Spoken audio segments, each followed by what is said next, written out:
Hello guys! Welcome to my YouTube channel. Ngayon ay tuturuan ko kayo kung paano magbago ng speed sa CapCut. So una is punta tayo sa ating CapCut app. Then wait lang natin. And pag nandito na tayo, press lang natin yung new video button.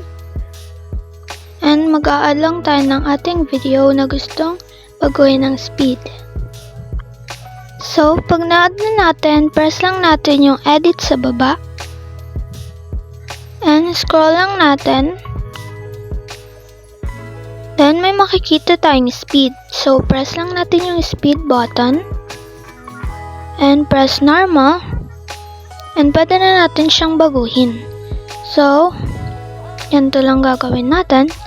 And pag nakapili na tayo, press lang natin yung check button. And okay na siya.